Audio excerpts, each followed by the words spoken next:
আসসালামু আলাইকুম সম্মানিত ভিউয়ার্স, কেমন আছেন? আমি মোহাম্মদ জাকারিয়া, চিকিৎসক, মোটিভেশন স্পিকার। আপনাদের মাঝে স্বাস্থ্য বিষয়ে আলোচনা নিয়ে আসলাম। বন্ধুরা, বিভিন্ন সময় বিভিন্ন ধরনের আলোচনা নিয়ে আসি। আজকেও স্বাস্থ্য বিষয়ে আলোচনা। বন্ধুরা, অনেকে কমেন্ট বক্সে কমেন্ট করেছে রোজা রেখে কী ধরনের খাবার খেলে মৃত্যু ঝুঁকি বৃদ্ধি হতে পারে। তো বন্ধুরা, কী ধরনের খাবার খেলে এবং মৃত্যু বৃদ্ধি হতে পারে, তো বন্ধুরা এই ভিডিওটা প্রথম থেকে শুরু করে শেষ পর্যন্ত না টেনে অবশ্যই শুনবো। প্রথমে একটা লাইক দেবো, সাবস্ক্রাইব করব, নোটিফিকেশন অন করবো, পেজে ফলো দিব, তাহলে স্বাস্থ্য সম্পর্কের নোটিফিকেশন আপনাদের কাছে পৌঁছে যাবে। তাহলে বন্ধুরা মনোযোগ দিয়ে শুনুন।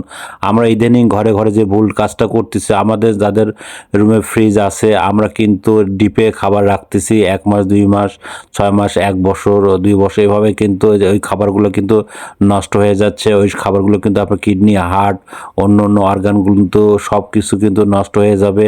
আর আরেকটা বিষয়, সেটা হচ্ছে যে আমরা ইদানিং নর্মালি দেখা যাচ্ছে যে সবগুলো খাবার কিন্তু খুলে রাখতেছি এবং বাজার থেকে যে জিনিসগুলো আনতেছি সেগুলো কিন্তু বিভিন্নভাবে মানে সব জায়গায় একত্রভাবে আনতেছি, আলাদা আলাদা ব্যাগে কিন্তু আনতেছি না।